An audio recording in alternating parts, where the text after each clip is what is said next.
Hello बच्चों, मैं Gopal sir, आप सभी का एक बार फिर से स्वागत है मेरे YouTube channel Gopal sir classes में। आज हम लेकर आए हैं क्लास 11 फिजिक्स।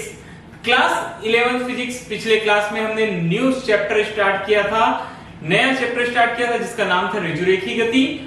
ये ऋजुरेखी गति मोशन इन स्ट्रेट लाइन का आपका सेकंड लेक्चर है। पहले क्लास में हमने आपको बहुत सारी चीजें बताए थे कि क्या होता है सरल रेखा में गति या ऋजुरेखी गति क्या होता है, ये हमने आपको समझाया था। साथ ही साथ दूरी और विस्थापन तथा हमने चाल और वेग के बारे में भी बताया था आपको कि वो क्या होती है, उसकी परिभाषा क्या होती है, उसकी मात्रक, विमेय सूत्र और भी बहुत सारी चीजें जो बेसिक चीजें थी इस चैप्टर की, वो सारी की सारी चीजें हमने आपको फर्स्ट क्लास में बता दिया था। आज हम आपको लेक्चर नंबर 2 में इसी से आगे की जानकारी देंगे, इसी से आगे का लेक्चर हम आपको देने वाले हैं। इसका आगे का हम स्टडी करेंगे। तो चलिए आज की क्लास स्टार्ट करते हैं। आज हमारा जो क्लास है लेक्चर नंबर कौन सा बेटा 2 है। हमारा लेक्चर नंबर कौन सा है 2 है। कौन सा चैप्टर ऋजुरेखी गति मोशन इन स्ट्रेट लाइन का लेक्चर नंबर 2 में हम आज पढ़ने वाले हैं एक समान गति और असमान गति मतलब परिवर्ती गति के बारे में। ठीक है, तो आज भी क्लास देखेंगे तो बहुत ही इंपॉर्टेंट है। आज हम एक बहुत इंपॉर्टेंट टॉपिक पर चर्चा करेंगे जिसे कहते हैं औसत चाल या औसत वेग। औसत चाल भी है और साथ ही साथ हम औसत वेग के बारे में पढ़ेंगे। आपको बताएंगे कि औसत चाल क्या होता है, औसत वेग क्या होता है और उनसे संबंधित कुछ न्यूमेरिकल्स जो बहुत इंपॉर्टेंट है। वो ऐसे न्यूमेरिकल्स हैं जो आपको आपकी कोर्स में क्लास 11th में तो पूछे जाते ही हैं। साथ ही साथ आगे जाकर जब आप कोई भी कॉम्पिटिटिव एग्जाम दिलाएंगे, चाहे आप मेडिकल के लिए दिलाएं, चाहे आप नीट के लिए दिलाएं या उसके बाद किसी जॉब के लिए एग्जाम दिलाएंगे, तब भी ये जो क्वेश्चंस है, ये जो प्रश्न है वहां भी आपको मिलेंगे। तो बहुत ही इंपॉर्टेंट क्लास है, ध्यान से देखिएगा, शुरू से बने रहिए अंत तक और सारी चीजों को one by one step by step समझते चलिए। मैंने आपको लास्ट क्लास में बताया था, लास्ट वीडियो में आपको मैं बता चुका हूं कि अब हम स्टेप बाय स्टेप सारे टॉपिक्स कवर करते हुए चलेंगे, सारे टॉपिक्स क्लियर करते हुए चलेंगे। कहीं भी अगर आपको कुछ परेशानी होगी तो आप मुझे कमेंट बॉक्स में कमेंट करके बताएंगे, मैसेज करके बताएंगे, उन परेशानियों को हम दूर करते हुए चलेंगे। तो चलिए आज की क्लास स्टार्ट करते हैं। ठीक है, मैंने बताया चैप्टर का नाम ऋजुरेखी गति है, मोशन इन स्ट्रेट लाइन। हमारा लेक्चर नंबर 2 है। आज हम पढ़ेंगे एक समान गति और असमान गति के बारे में। तो चलिए शुरुआत हमारी यहीं से होगी। आज हम आपको सबसे पहले बताएंगे बेटा एक समान गति के बारे में। किसके बारे में बताएंगे? एक समान गति के बारे में। तो देखिए एक समान गति होता क्या है, एक समान गति क्या चीज है, ये हमको सबसे पहले देखना है। तो मैंने बहुत ही छोटी छोटी परिभाषाएं होती, मैंने सारी परिभाषाएं यहाँ पॉइंट आउट करके रखी हुई है, छोटी छोटी परिभाषाएं बना के रखी हुई है। तो देखिए क्या होता है एक समान गति। Uniform motion.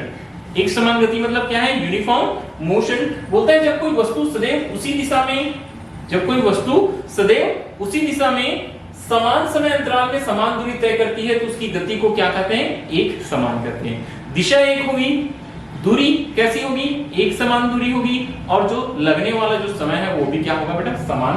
तो 3 महत्वपूर्ण चीजें हैं यहाँ। दिशा नहीं बदलना है, एक ही दिशा में चलना है और समय कैसा रहेगा बोलता है? समान समय अंतराल, ठीक है, में समान दूरी तय करेगी तो उसे हम क्या कहेंगे बेटा? एक समान गति कहेंगे।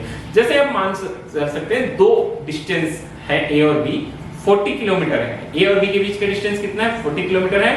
अगर हम उसको 2 घंटे में क्या करते हैं? तय करते हैं, तो हर बार वो जो ए बी डिस्टेंस है उसको हम कितने घंटे में तय करेंगे? 2 घंटे में तय करेंगे। तो हमारी गति क्या कहलाएगी बेटा? एक समान गति, क्योंकि दूरी भी नहीं बदल रही है और लगने वाला समय भी क्या हो रहा है? परिवर्तित नहीं हो रहा है। तो इस प्रकार से हम बोल सकते हैं कि हमारी जो गति है वो क्या है? एक समान गति है। जब हमने दोनों बार वो डिस्टेंस कवर किया तो वो एक समान गति है। या ऐसे बोल सकते हैं कि हमारे पास में देखिए इधर ऐसे हम ये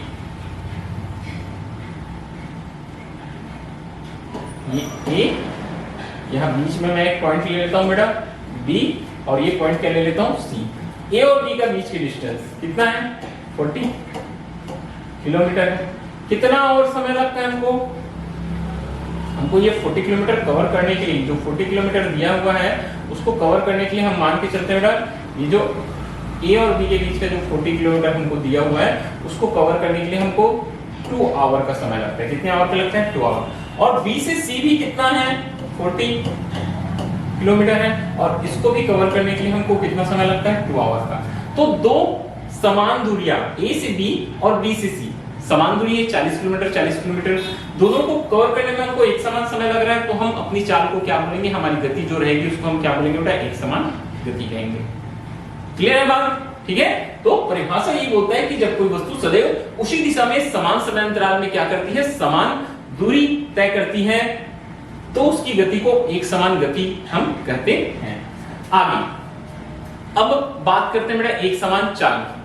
सेम है सभी, थोड़ा थोड़ा सा अंतर रहेगा। अब बोलता है जब कोई वस्तु समान समय अंतराल में समान दूरी तय करती है, चाहे समय अंतराल कितना भी छोटा क्यों ना हो, तो उसकी चाल को क्या कहते हैं, एक समान चाल। सेम है परिभाषा। जब कोई वस्तु समान समय अंतराल, यहां भी समान समय अंतराल आ गया, समान दूरी आ गया। अब यहां कंडीशन बताता है कि अब यहाँ दिशा नहीं है, देखिए अंतर देखते जाएंगे, यहाँ दिशा नहीं बताया क्योंकि चाल जो है एक ऐसी राशि होती है, एक अदिश राशि होती है। चाल कैसी राशि होती है बेटा, एक अदिश राशि होती है, इसलिए यहाँ दिशा नहीं बताया गया है। लिखता है जब कोई वस्तु समान समय अंतराल में क्या करती है, समान दूरी तय करती है, तो चाहे समय अंतराल कितना भी छोटा क्यों ना हो, बोलता है उसकी चाल को हम एक समान चाल कहेंगे। और वैसे ही एक समान वेग के लिए जब समान समय अंतराल में किसी वस्तु का विस्थापन, अब देखो दूरी की जगह यहाँ चेंज करके क्या कर दिया बेटा, विस्थापन। सारी चीजें सेम है, यहाँ दूरी बोला क्योंकि चाल था, यहाँ वेग है तो क्या बोल दिया बेटा, विस्थापन।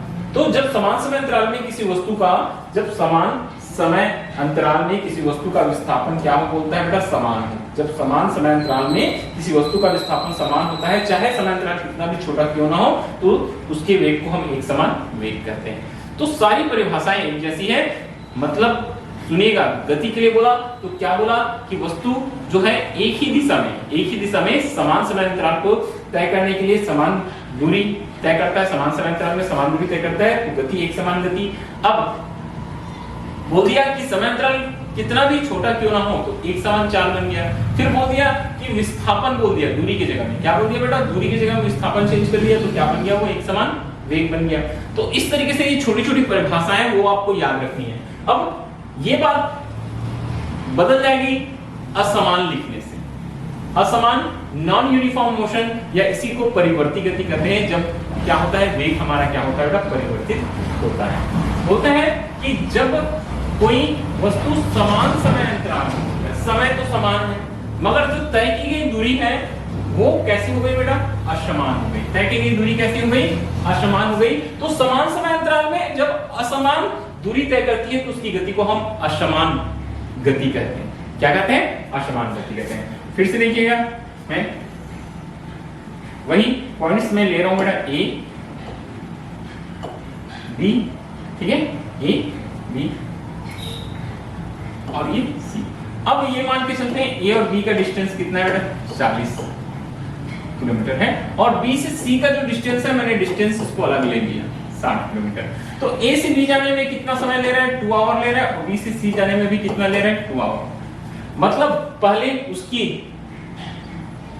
वो क्या किया, 2 आवर में वो 40 किलोमीटर तय किया, मगर अगले 2 घंटे में उसके द्वारा तय की गई दूरी का मान क्या हो गया, बदल गया, वो 60 किलोमीटर डिस्टेंस कवर कर रहा है, तो उसकी गति को क्या कहेंगे, असमान। पहले वो तेज गति से चल रहा था, बाद में उसकी गति कैसे हो गई बेटा, पहले वो धीरे गति से चल रही थी, बाद में उसकी गति क्या हुई, बढ़ गई।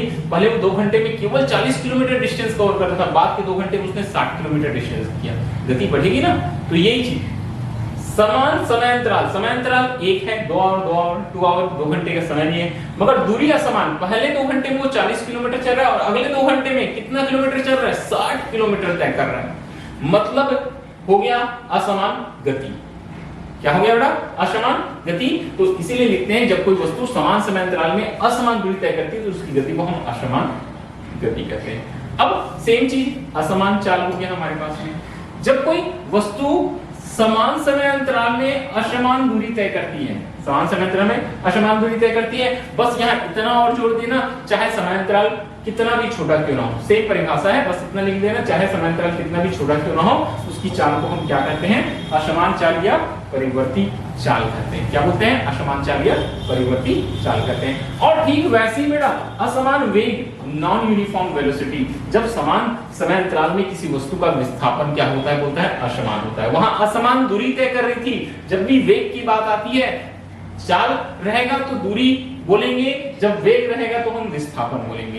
क्योंकि दूरी चाल किससे बनता है? दूरी बटा समय से बनता है, और जो वेग है वो विस्थापन बटा समय से बनता है। तो यहां बोला गया है कि जब समान समय अंतराल में किसी वस्तु का विस्थापन असमान होता है, चाहे समय अंतराल कितना भी छोटा क्यों ना हो, तो उसके वेग को हम असमान वेग या परिवर्ती वेग कहते हैं। बात क्लियर हो गई होगी आपको, ठीक है। जब कोई वस्तु समान समय अंतराल में समान दूरी तय करती है, समान समय अंतराल में समान दूरी तय करती है, ठीक है, तो उसे हमने क्या बोला? एक समान गति बोला। लगा दिया, क्या लगा दिया? चाहे समय अंतराल कितना भी छोटा क्यों ना हो, जब वो समान समय अंतराल में समान दूरी तय करेगी तो एक समान चाल। जब बोला जब समान समय अंतराल में उसका विस्थापन समान होगा, चाहे समय अंतराल कितना भी छोटा क्यों ना हो, तो एक समान वेग। जब हमने बोला कि जब कोई वस्तु समान समय अंतराल में असमान दूरी तय करती है तो एक समान असमान गति, ठीक है। जब हमने फिर से वही चीज बोला, जब कोई वस्तु समान समय अंतराल में असमान दूरी तय करती है, चाहे समय अंतराल कितना भी छोटा क्यों ना हो, तो वो असमान चाल। जब हमने बोला कि कोई वस्तु समान समय अंतराल में असमान विस्थापन उत्पन्न करता है, चाहे समय अंतराल कितना भी छोटा क्यों ना हो, तो वो बन गया बेटा असमान वेग या परिवर्ती वेग। तो ये कुछ छोटे छोटे परिभाषाएं हैं, इनको आप समझिएगा और याद रखिएगा। बहुत सिंपल है, मैंने आपको बता दिया, अपने दिमाग में रखना, नोट डाउन करके रखना, ये सारी चीजें हमको आगे बहुत काम आने वाली है।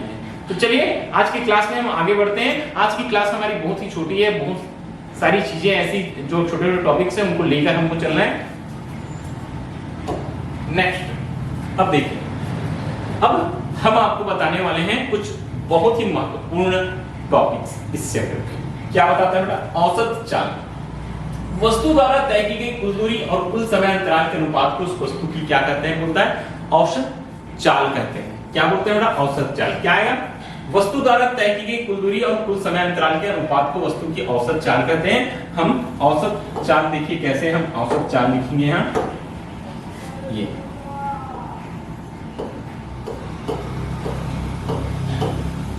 औसत चाल क्या हो जाएगा बेटा? तय की गई कुल दूरी, तय की गई कुल दूरी बटा कुल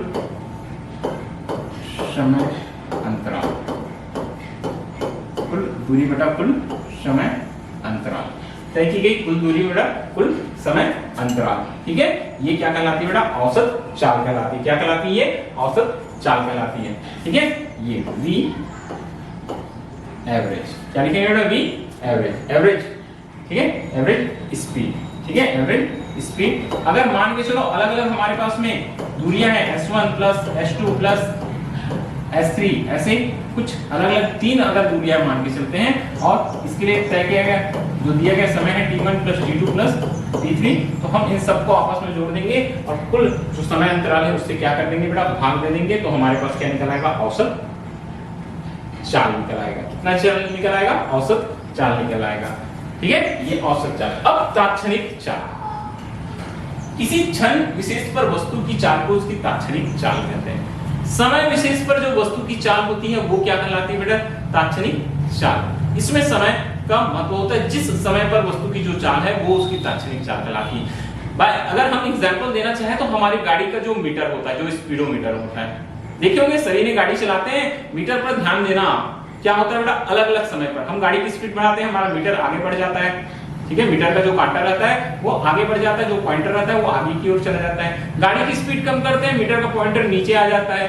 तो ये क्या है? विशेष समय पर विशेष स्पीड को बता रहा है, तो इसी को बोलते हैं बेटा तात्क्षणिक चाल। जो हमारी गाड़ी का जो स्पीडोमीटर है जो चाल बताएगा वो कौन सा चाल कहलाएगा? वो तात्क्षणिक चाल कहलाएगा। इसी क्षण विशेष पर वस्तु की चाल को उसकी क्या कहते हैं? हम तात्क्षणिक चाल कहते हैं। क्या बोलेंगे बेटा? हम तात्क्षणिक चाल कहेंगे। और तात्क्षणिक चाल को देखो कैसे दिखाएंगे हम, ये velocity v is equal to limit t tends to 0, ठीक है, डेल्टा, ठीक है, delta s upon delta t से वेलोसिटी। इस तरीके से हम लिमिट में दिखाएंगे, limit t tends to 0 delta s upon delta t, या हम इसको बेटा क्या दिखा सकते हैं? v is equal to ds upon dt।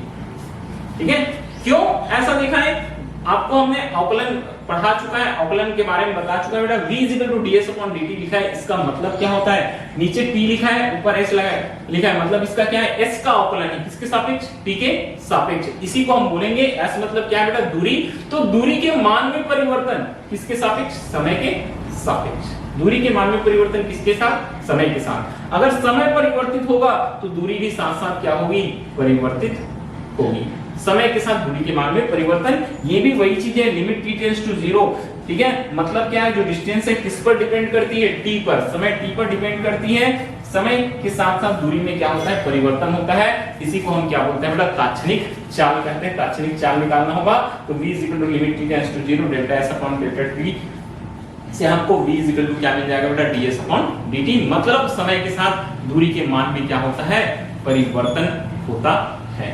तो इस तरीके से आप ये भी याद रखना। इसमें मोस्ट इंपॉर्टेंट चीज होती है बेटा औसत चाल। हमेशा एग्जाम्स में क्वेश्चन आते हैं। कहां से क्वेश्चंस पूछे जाएंगे आपको? औसत चाल से। कि औसत चाल क्या होती है? औसत चाल के लिए व्यंजक पूछे जाते हैं। तो औसत चाल बहुत इंपॉर्टेंट चीज है, याद रखिएगा। औसत चाल क्या बताया हमने? वस्तु द्वारा तय की गई कुल दूरी और कुल समयांतराल के अनुपात को हम उस वस्तु की औसत चाल कहते हैं। अगर हमको किसी वस्तु द्वारा तय की गई दूरियों के बारे में दिया गया है, उस पर लगने वाले समय के बारे में दिया गया है, तो हम औसत चाल की गणना कर सकते हैं। हम एवरेज वेलोसिटी का कैलकुलेशन, एवरेज जो स्पीड है उसका हम कैलकुलेशन कर सकते हैं। ठीक है, चलिए फिर आगे बढ़ते हैं बेटा। आगे मैं कुछ न्यूमेरिकल्स भी लेके चलूंगा। अभी पहले जो थ्योरी पार्ट है वो हम पहले देख लेते हैं। ठीक है, सेम। अब जैसे अभी हमने देखा, क्या देखा हमने? औसत चाल देखा बेटा। ठीक है, औसत चाल देखा, तात्क्षणिक चाल देखा। अब हम औसत वेग और तात्क्षणिक वेग देखेंगे। क्या देखेंगे हम यहाँ? औसत वेग और तात्क्षणिक वेग देखेंगे। देखिए औसत वेग क्या होता है? औसत वेग दिए गए समय अंतराल में वस्तु की कुल विस्थापन और कुल समय अंतराल के अनुपात को वस्तु का क्या कहते हैं? औसत वेग कहते हैं। किसके अनुपात को बोलता है बेटा? कुल विस्थापन और कुल जो समय अंतराल का अनुपात है उसको। तो हम यहाँ v एवरेज को मान के चलते हैं।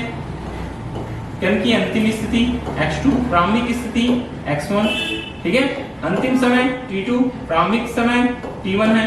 तो वस्तु की स्थिति में परिवर्तन बटा समय में परिवर्तन या समय अंतराल, तो v एवरेज को हम x2 x1 upon t2 t1 से दिखा सकते हैं। ठीक है, इस तरीके से हम दिखा सकते हैं। और इसी को हम कैसे लिखेंगे बेटा? ये v एवरेज, क्या लिखेंगे हम? v average.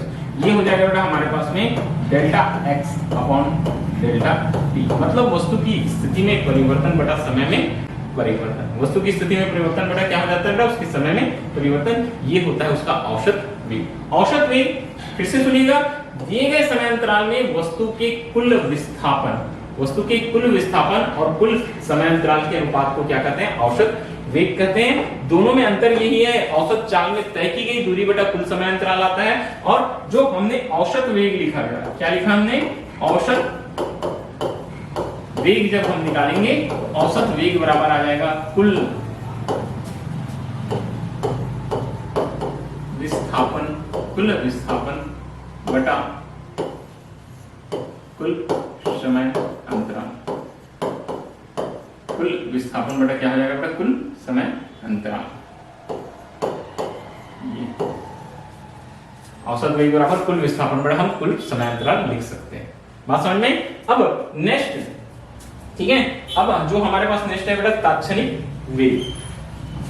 तात्क्षणिक वेग किसी क्षण विशेष पर जो वस्तु का वेग होता है वो उसका क्या कहलाता है बेटा? तात्क्षणिक वेग होता है। क्या होता है बेटा? वो उसका तात्क्षणिक वेग है। तात्क्षणिक वेग, ठीक है, तात्क्षणिक वेग को हम कैसे दिखाएंगे? v, यहाँ भी हम लिमिट लगाएंगे बेटा। जब भी तात्क्षणिक की बात होती है किसी समय विशेष की, तो हम लिमिट लगाते हैं। तो v limit t tends to 0, अगर ये वस्तु का विस्थापन डेल्टा x है और समय अंतराल डेल्टा t है, तो v limit t tends to 0 delta x upon क्या हो जाता है? Delta t।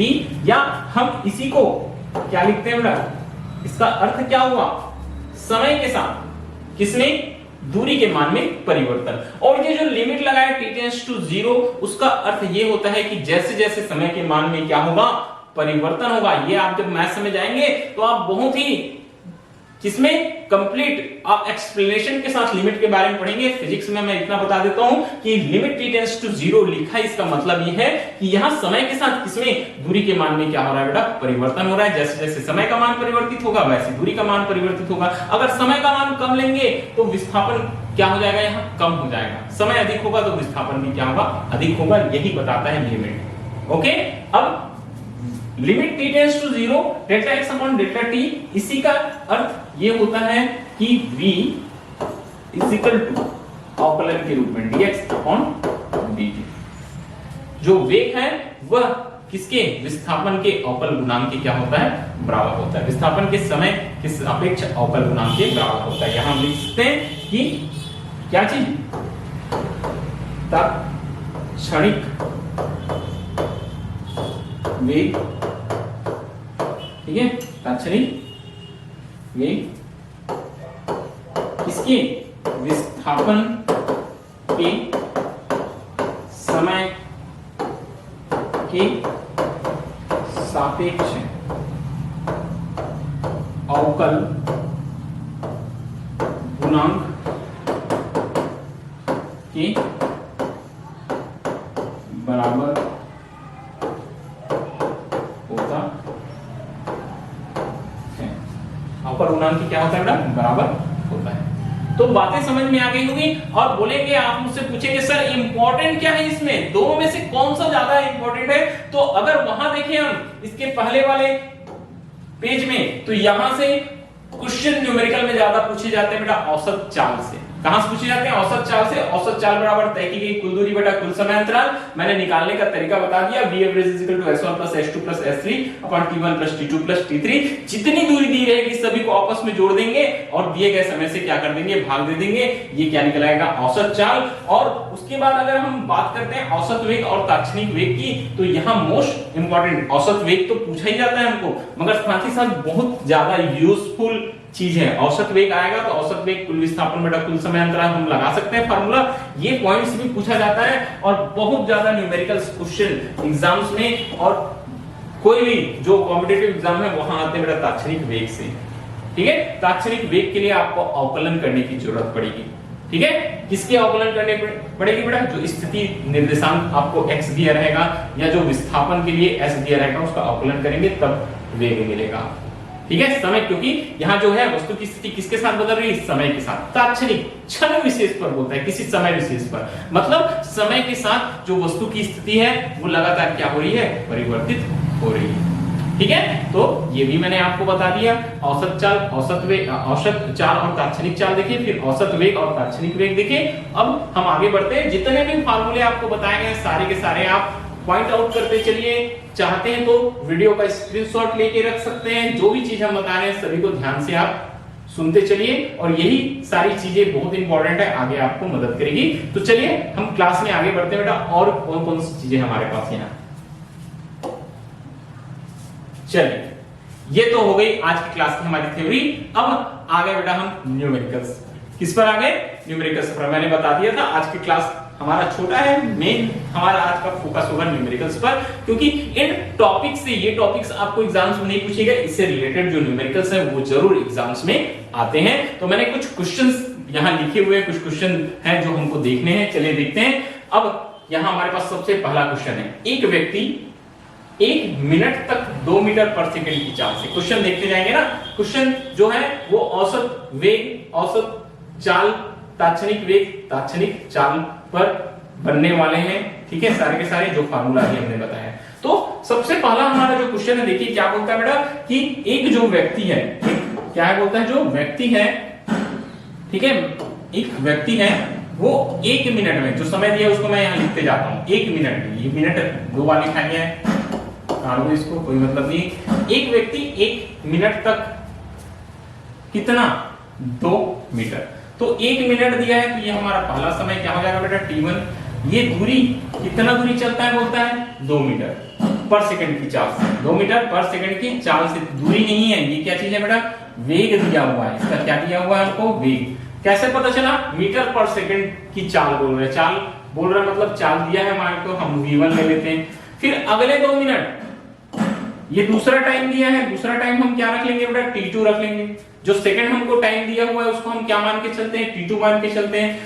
ठीक है, 2 मिनट तक 3 मीटर पर सेकंड की चाल से बोलता है, तो 3 मीटर पर सेकंड की चाल से मतलब ये हमारे पास क्या हो जाएगा, v2 हो जाएगा। चाल से चलता है, व्यक्ति की औसत चाल पूछा है। क्वेश्चन फिर से सुनिएगा, एक व्यक्ति 1 मिनट तक 2 मीटर पर सेकंड की चाल से समय और चाल दिया। ठीक है, हम अभी जब सॉल्यूशन करना स्टार्ट करेंगे तो सारी चीजों को लिखते चलेंगे। फिर अगले 2 मिनट फिर से समय और उसकी चाल 3 मीटर पर सेकंड दिया है और हमको औसत पूछ रहा है। तो जो दिया है न्यूमेरिकल बनाने का सबसे बढ़िया तरीका यही होता है, जो दे दिया है उसके लिए बेटा। ठीक है, चलिए जो दिया है वो हम सबसे पहले लिखेंगे। हम क्वेश्चन को सॉल्व करते हैं बेटा, क्वेश्चन का सॉल्यूशन करते हैं। हम यहां लिखेंगे गिवन। क्या लिखेंगे बेटा, हम गिवन। गिवन लिखेंगे तो गिवन में देखिए एक व्यक्ति 1 मिनट तक, मतलब हमको क्या दे दिया है बेटा, t1। क्या दे दिया है हमको, t1 दे दिया है। ठीक है, हमको क्या दे दिया है, यहाँ t1 दे दिया है। t1 इज इक्वल टू कितना मिनट दिया है, 1 minute. t1 is equal to 1 minute. तो मिनट को हम क्या कर लेंगे बेटा, सेकंड में कन्वर्ट कर लेंगे। ये कितना सेकंड हो जाएगा, ये हो जाएगा बेटा 60 सेकंड। कितना सेकंड हो जाएगा, 60 सेकंड। और चाल v1 दिया है, v1 कितना दिया है, 2 मीटर पर सेकंड, तो 2 मीटर सेकंड इनवर्स। फिर दूसरा हमको समय दिया बेटा t2 is equal to 2 minute. तो 2 मिनट बराबर क्या हो जाएगा हमारे पास में, कितना मिनट बेटा, 2 मिनट। 2 मिनट बराबर होता है 120 सेकंड। कितना होता है, 120 सेकंड। ठीक है, 1 मिनट में 60 सेकंड, तो 2 मिनट में 120 सेकंड। अब यहां v2 ये होता है बेटा 3 मीटर सेकंड इनवर्स। क्या होता है, 3 मीटर सेकंड इनवर्स, ये होता है हमारे पास में। ठीक है, मगर हमको औसत चाल के लिए क्या चाहिए, हमको दूरी चाहिए। औसत चाल के लिए हमको जरूरत किसकी है, हमको दूरी चाहिए बेटा। तो दूरी के लिए हम देखेंगे सूत्र से, जबकि ठीक है हमारे पास फार्मूला क्या होता है, हमारे पास v is equal to s upon क्या होता है बेटा, t। तो v is equal to s upon t से। ठीक है, क्या हो जाएगा, s इक्वल हो जाएगा बेटा v into t। v is equal to s upon t से हो जाएगा बेटा s is equal to v t। यहां हम सबसे पहले फाइंड करेंगे s1। क्या फाइंड कर लेंगे बेटा, s1। तो s1 is equal to v1 t1। s1 is equal to v1 t1। v1 कितना है, 2 है, और t1 कितना है, 60 है। तो ये हो गया 120 मीटर।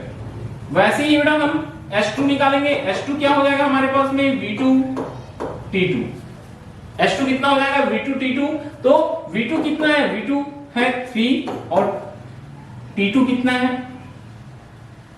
ये है 120।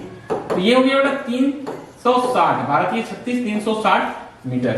अब जो हमारे को निकालना है, क्या निकालना है हमको, v एवरेज। क्या निकालना है बेटा हमको, v एवरेज।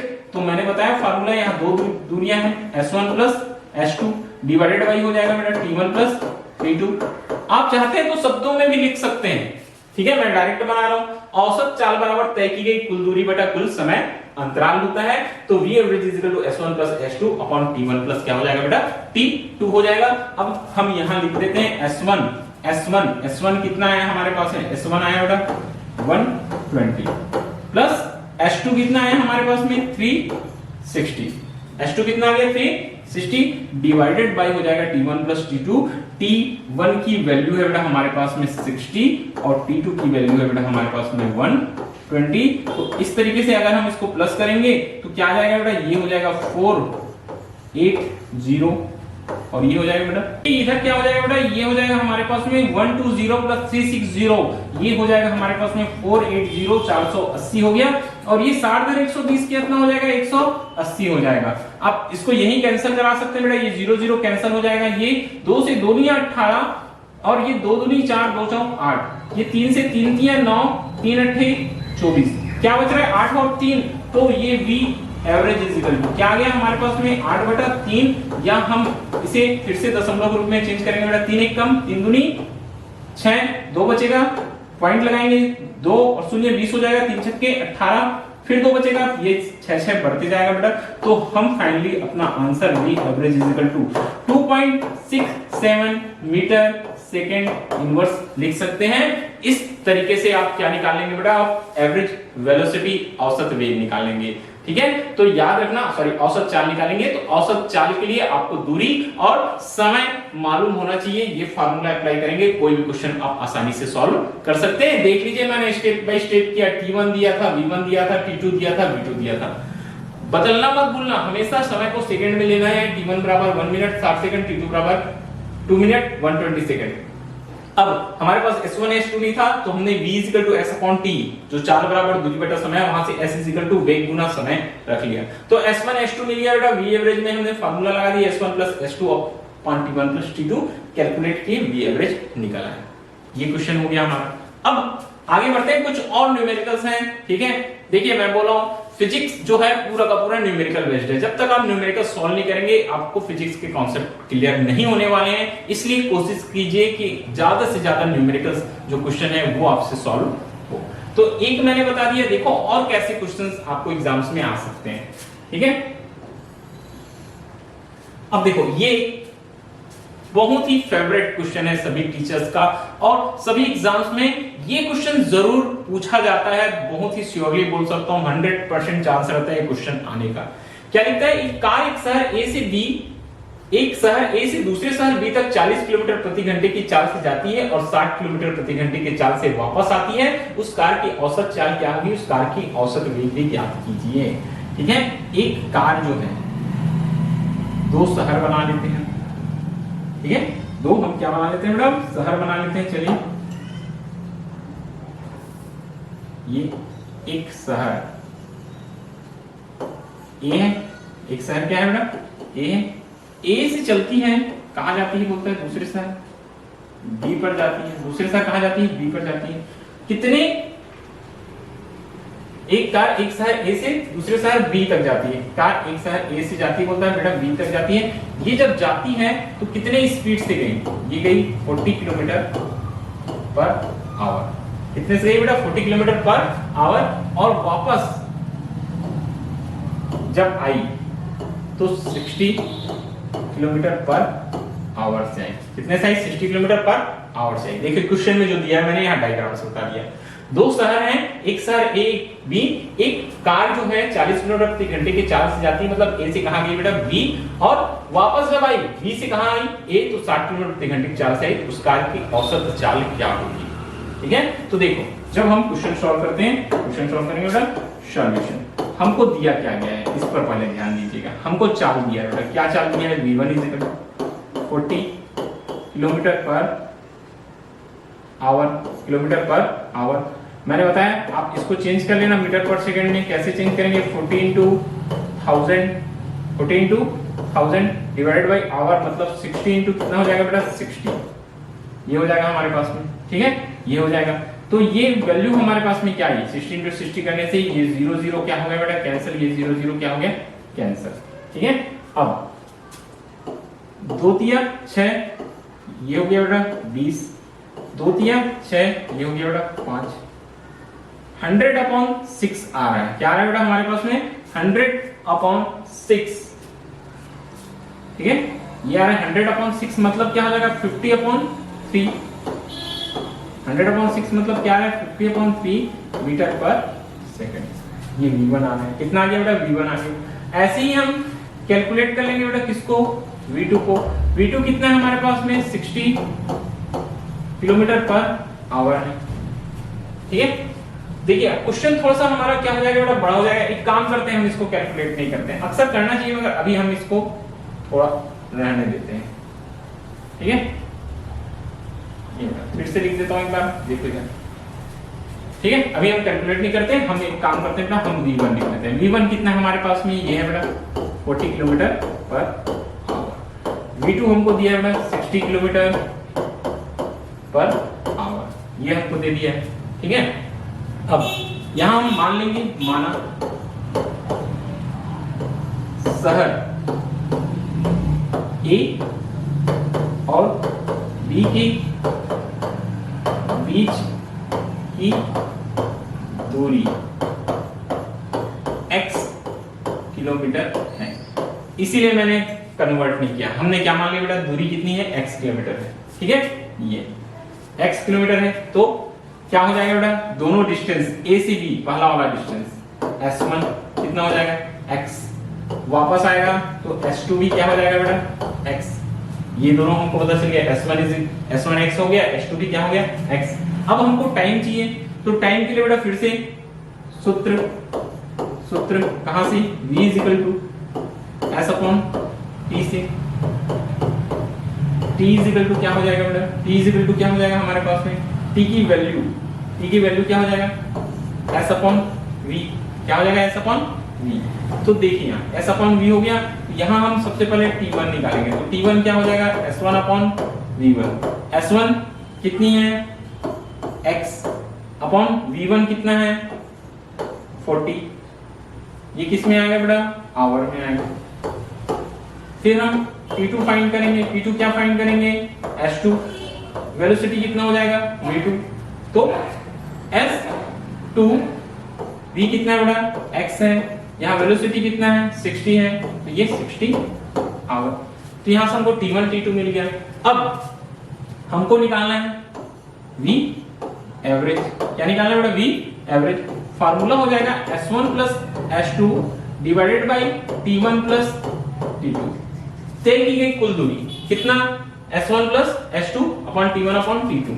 अब इसमें आप वैल्यूज पुट कीजिए बेटा, s1 कितना है हमारे पास में, x है, s2 कितना है बेटा, x है, डिवाइडेड बाय टाइम t1 अभी हमने निकाला x upon 40, time t2 x upon 60, कितना हो जाएगा बेटा, x अपॉन 60 हो जाएगा। तो इस तरीके से हमारे पास में v average is equal to x plus x क्या हो जाएगा, 2x हो जाएगा, और 40 प्लस 60, 4 और 6 का जो एलसीएम लेंगे बेटा, ठीक है, 4 और 6 का जब एलसीएम लेंगे, 2 दूनी 4, 2 तियां 6, कितना आ जाएगा, 12 आ जाएगा। कितना आ जाएगा, 12 मतलब 120 एलसीएम आ जाएगा बेटा। ठीक है, ये हो जाएगा 2x और ये हो जाएगा बेटा 3x। मतलब ये हो रहा है, ये आ रहा है 2x into 120 divided by 5x, divided by कितना आ रहा है बेटा, 5x आ रहा है हमारे पास में। अब हम x और x क्या करा लेंगे बेटा, यहाँ कैंसिल करा लेंगे। ये 5 1 जा 5, 2 जा 10, 5 4 जा, ठीक है। सो 24 इंटू 2 ये आ रहा है हमारे पास में 48, ये हो जाएगा किलोमीटर पर आवर। कितना हो जाएगा, देखो x x कैंसिल हो गया, 5 1 जा 24, ये 2 बचा, 24 इंटू 2 48 किलोमीटर पर आवर। तो बहुत ही इंपॉर्टेंट क्वेश्चन है, फिर से एक बार सुनिएगा। क्या बताया हमने, 2 शहर है, एक शहर A है, एक शहर क्या है बेटा, B है। A से B के बीच, A से B के बीच जब कार चलती है तो पहले A से B जाती है 40 किलोमीटर पर आवर से, और B से वापस आती है बेटा कितने किलोमीटर से, 60 किलोमीटर पर आवर से वापस आती है। तो V1 वेलोसिटी फर्स्ट दिया है A से B के लिए 40 kilometre per hour, V2 60 kilometre per hour. माना शहर A और B के बीच की दूरी, माना शहर A और B के बीच की दूरी S1 is equal to x और S2 is equal to x, ठीक है। ये दोनों ही शहर हैं तो x ही रहेगा, चाहे अगर हम A से B जाने की बात करें या B से A आने की, तो दोनों x ही हो जाएगा बेटा। तो V is equal to s। अब देखो V और S1 मालूम है हमको, T1 नहीं मालूम है, तो T1 velocity into distance upon time से, time is equal to distance upon velocity. T1 T2 मैंने फाइंड कर लिया, S1 अपॉन V1 और S2 अपॉन V2 से, x अपॉन 40 और x अपॉन 60। अब V average S1 upon S2 upon T1 upon T2 में value put कर दी बेटा, x plus x plus 40, x upon 60। 40 60 का एलसीएम आता है 120, कितना आता है 120, ये हो गया 2x प्लस 3x, ठीक है। 2x into 120 upon 5x, x cancel हुआ, 5 1 जा 5, 120 को डिवाइड किया 24 into 2 48 kilometre per hour. Most important question है ये, क्वेश्चन आप छोड़ नहीं सकते हैं एग्जाम के लिए, ठीक है। तो चलिए इसके बाद मैं कुछ और आपको क्वेश्चन कराऊंगा आगे। तो चलिए कुछ और क्वेश्चन है हमारे पास इस क्लास में, हम आगे बढ़ते हैं। कुछ और न्यूमेरिकल्स हैं, औसत वेग और जो औसत चाल है उस पर। देखिए और कैसे क्वेश्चन आपको पूछे जा सकते हैं। देखिए एक और क्वेश्चन मैंने लिख के रखा हुआ है यहाँ कि एक वस्तु x1 दूरी v1 वेग से, कितनी दूरी को बोलता है बेटा, x1 दूरी को v1 वेग से तथा x2 दूरी v2 वेग से एक ही दिशा में तय करती है, तो वस्तु का औसत वेग क्या होगा बोलता है, वस्तु का औसत वेग क्या होगा। तो देखिए बेटा क्वेश्चन हम सॉल्व करते हैं, यहाँ क्वेश्चन का हम सॉल्यूशन करेंगे, हम क्वेश्चन का सॉल्यूशन लिखते हैं। अब यहाँ मैं फिर से पॉइंट आउट करता हूं, दिया क्या गया है, x1 दूरी कौन से वेग से, v1 वेग से, हमको समय नहीं दिया गया है तो हम समय निकालेंगे, ठीक है। तो क्या निकालेंगे बेटा, सबसे पहले x1 दूरी तय करने में लगा समय देखते हैं। तो ये समय क्या हो जाएगा बेटा, t1, क्या हो जाएगा t1, समय बराबर दूरी बटा वेग, समय बराबर दूरी बटा वेग, कितनी दूरी, x1 दूरी कौन से वेग से, v1 वेग से कंप्लीट करेगा t1, और ऐसे ही फिर से कितनी दूरी, x2 दूरी तय करने में लगा समय निकालेंगे। तो ये कितना आ जाएगा बेटा, समय कितना आ जाएगा हमारे पास में, t2 हो जाएगा, क्या हो जाएगा बेटा, t2 हो जाएगा। तो t2 is equal to x2 upon क्या हो जाएगा बेटा, v2, क्या हो जाएगा, x2 अपॉन v2। तो दोनों समय आ गया। अब बात करते हैं सूत्र की, हमको निकालना क्या है, हमको औसत वेग निकालना है। तो यहां हम सूत्र लगाते हैं बेटा, किसके लिए सूत्र लगाते हैं, हम सूत्र लगाएंगे औसत वेग के लिए। औसत वेग बराबर होगा कुल विस्थापन, कुल विस्थापन बटा कुल समय अंतराल, कुल समय अंतराल। तो देखिए औसत वेग v एवरेज, कुल विस्थापन कितना हुआ बेटा हमारे पास में, कुल विस्थापन क्या आ जाएगा, x1 plus x2, x1 plus x2, और कुल समय अंतराल में t1 प्लस क्या होगा बेटा, t2 हो जाएगा, t1 प्लस t2। तो ये हम ऐसे लिख सकते हैं कि x1 plus x2 upon t1 क्या है हमारे पास में, x1 अपॉन v1 है, प्लस t2 क्या है बेटा, x2, t2 क्या है हमारे पास में, देखते जाएंगे, x2 अपॉन है v2। थोड़ा सा इसको कैलकुलेट कीजिएगा, क्या आ जाएगा बेटा, ये हमारे पास ऊपर में आ रहा है x1 plus x2 v average is equal to, नीचे एलसीएम आ जाएगा बेटा v1 v2, ये क्या हो जाएगा हमारे पास, v2 x1 plus v1 x2, या हम फाइनली इसको लिख सकते हैं बेटा v average is equal to v1 v2 ऊपर चला जाएगा, तो ये हो जाएगा बेटा v1 v2, और ब्रैकेट में लिख लेंगे हम x1 plus x2 upon x1 v2 plus x2 v1, ये आ जाएगा एवरेज वेलोसिटी, ठीक है। या क्या हो गया, औसत वेग, कुल विस्थापन बटा कुल समय अंतराल। हमको x1 दूरी दिया था v1 वेग से, तथा x2 दूरी दिया है v2 वेग से। तो x1 दूरी तय करने में लगा समय t1 is equal to x1 upon v1 find कर लिए, फिर x2 दूरी तय करने में लगा समय t2 is equal to x2 upon v2, क्योंकि समय बराबर होता है दूरी बटा वेग। औसत वेग कुल विस्थापन बटा कुल समय अंतराल, तो v एवरेज के लिए x1 plus x2 upon t1 plus t2, x1 plus x2, t1 की जगह x1 upon v1 plus x2 upon v2, v average is equal to x1 plus x2, v average is equal to x1 plus x2, ये आ गया v2 x1 plus v1 x2 v1 upon v2, v average ये v1 v2 को ऊपर ले गया बेटा, v1 plus v2 x1 plus x2 upon x1 v2 x2 v1। इस तरीके से ऐसे भी क्वेश्चंस आपको मिल सकते हैं एग्जाम्स में, और भी बहुत सारे क्वेश्चंस हैं, जितने क्वेश्चन आप करेंगे बेटा उतना कम है। मगर मैं बता दिया हूं कि फिजिक्स जो है वो मक्खन नहीं है, याद रखना कि ब्रेड पर लगाया और खा लिया, फिजिक्स कभी भी मक्खन नहीं हो सकता। फिजिक्स जो है वो प्रैक्टिस है, जितना आप प्रैक्टिस करेंगे तब वो आपके लिए मक्खन बन सकता है।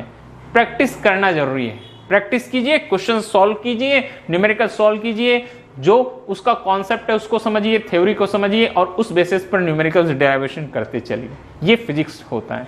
ओके, नेक्स्ट क्वेश्चन की हम बात करते हैं। अगले हमारा जो क्वेश्चन है हम उसकी बात करते हैं। बेटा देखो नेक्स्ट क्वेश्चन में ये भी एक तरीका का क्वेश्चन है, बहुत इंपॉर्टेंट होता है, अक्सर एग्जाम्स में इस तरीके के क्वेश्चंस पूछे जाते हैं। तो देखिए क्या पूछा जाता है, किसी क्षण टी पर किसी कण का विस्थापन, एक क्षण दिया बेटा, समय दिया है, किसी क्षण टी पर किसी कण का जो विस्थापन है उसके लिए समीकरण दिया गया है x is equal to -15t square plus 20t plus 30, जहां x मीटर में, t सेकंड में है। समय t पर कण की स्थिति, वेग और त्वरण ज्ञात कीजिए बोलता है, समय t पर कण का स्थिति, वेग और त्वरण। तो देखिए क्या चीज हमको दिया गया है वो लिखते हैं, दिया है, देखते जाना ना, क्या दिया है बेटा, कण का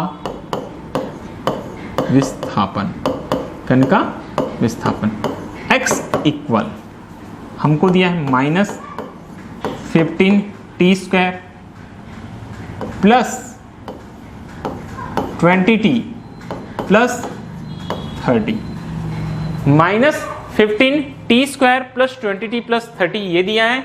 मतलब हमको दे दिया गया विस्थापन, इधर लिख लेता हूं मैं विस्थापन को फिर से एक बार देखिएगा, कण का विस्थापन हमको दिया गया बेटा x is equal to -15t square plus 20t plus 30 ये।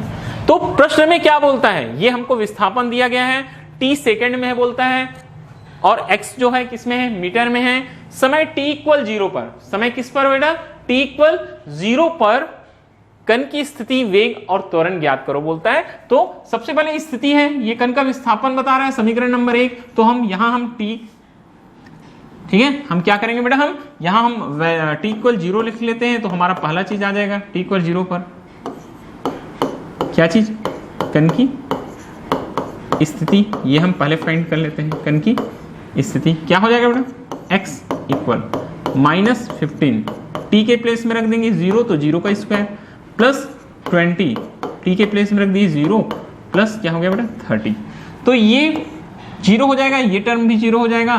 फाइनली हमारे पास में क्या आ गया, x इजिकल टू 30 मीटर। तो पहला हमारा आंसर यहां आ गया, ये हमारा पहला आंसर आ गया, कण की स्थिति। क्या आ गया बेटा, कण की स्थिति, ये हमने यहां निकाल लिया। अब आगे, ठीक है, वेग बोलता है, क्या बोलता है बेटा, वेग, स्थिति के बाद वेग, ठीक है। तो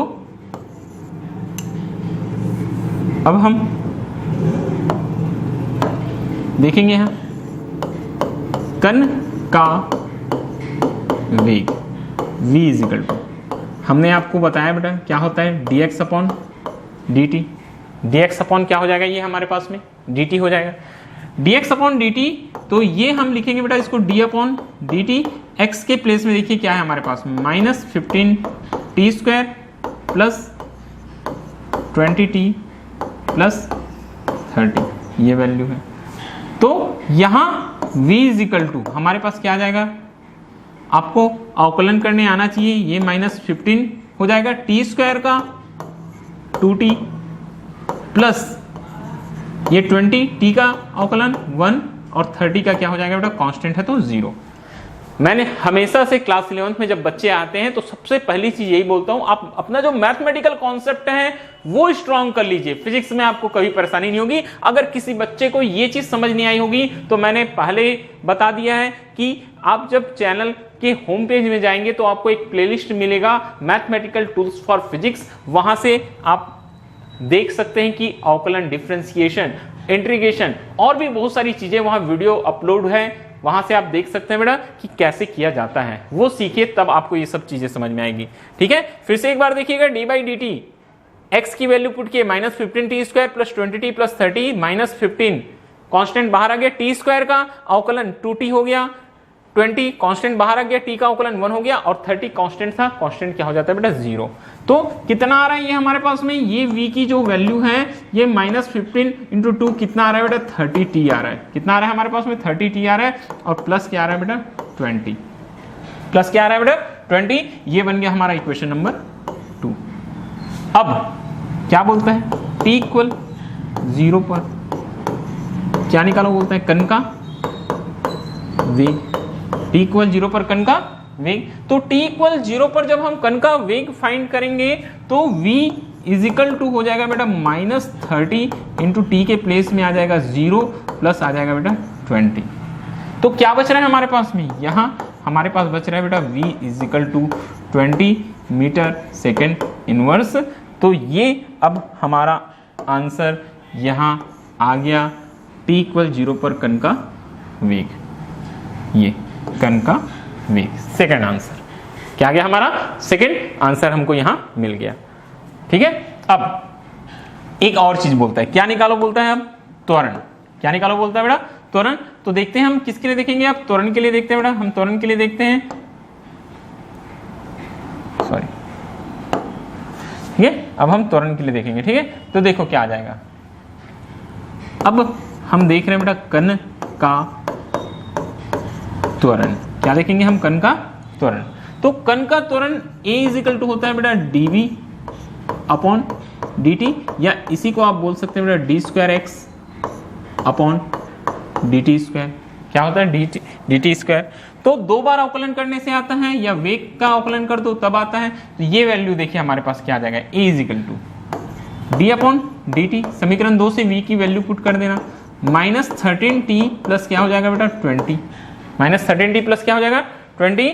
ठीक है, अवकलन कीजिएगा, क्या होगा, ये -30 और t का अवकलन होता है बेटा 1 और +20 कितना हो जाएगा 0। तो क्या बच रहा है, इक्वल -30, मात्रक होता है मीटर सेकेंड इनवर्स स्क्वायर। यहाँ t की वैल्यू हमको लगाने की जरूरत ही नहीं है क्योंकि कुछ मिला ही नहीं। तो इस तरह से हमारे पास थर्ड हमारा आंसर आ गया बेटा, थर्ड आंसर आ गया a इक्वल 13 मीटर पर सेकेंड, ये आ गया कण का त्वरण।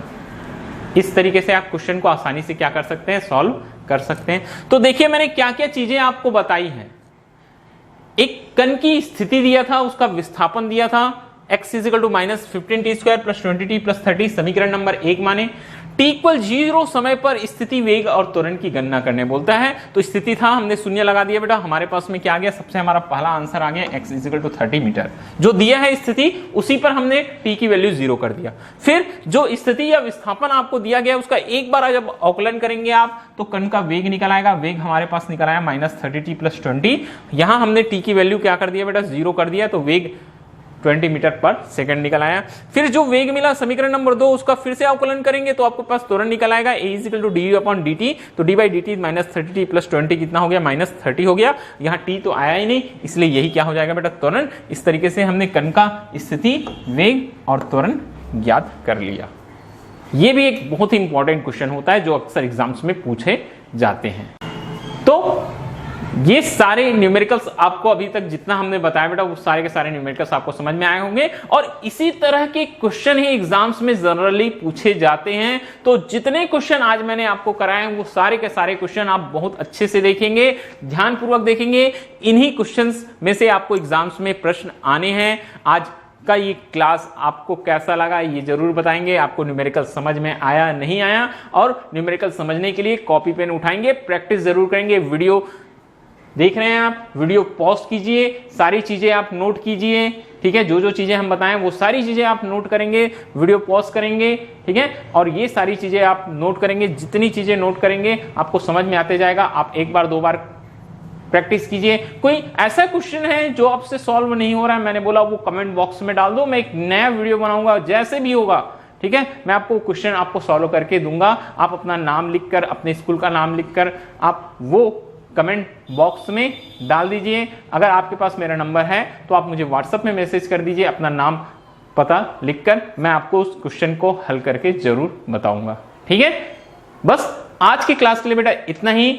अगले क्लास में हम न्यू लेक्चर में न्यू टॉपिक्स के साथ मिलेंगे। लेक्चर नंबर हमारा जो 3rd रहेगा, जो भी टॉपिक्स रहेंगे वो हम वही बताएंगे आपको। ये हमारे 2 lecture motion in straight line, ऋजु रेखी गति के आज कंप्लीट होते हैं। ये सारे न्यूमेरिकल्स और आपकी बुक्स में एनसीईआरटी की बुक है या जो भी बोर्ड की बुक, जो भी पब्लिकेशंस की बुक आप यूज करते होंगे, वहां आपको और भी बहुत सारे क्वेश्चन मिलेंगे। आप थोड़े से यहाँ न्यूमेरिकल सॉल्व कीजिए, क्योंकि आज की क्लास जो मैं बताया वहां थ्योरी से ज्यादा जो न्यूमेरिकल्स बताए वो ज्यादा इंपॉर्टेंट है। न्यूमेरिकल्स आपको एग्जाम्स में आते हैं, पूछे जाते हैं, तो जितने टाइप के क्वेश्चन बताएं सारे टाइप के क्वेश्चन आप प्रैक्टिस कर लीजिए। ओके, तो आज की क्लास के लिए इतना ही। और चलते चलते एक बात और, अगर अभी तक आप लोगों ने ये चैनल सब्सक्राइब नहीं किया है अगर वीडियो पसंद आया होगा तो चैनल को लाइक कीजिएगा, शेयर कीजिएगा, और जिन्होंने सब्सक्राइब नहीं किया वो सब्सक्राइब कीजिए, और अपने फ्रेंड्स को भी बोलिए सब्सक्राइब करने के लिए। जितने सब्सक्राइबर बढ़ेंगे उतने ही अच्छे हम वीडियो और लेक्चर यहाँ लेकर आते रहें। ओके।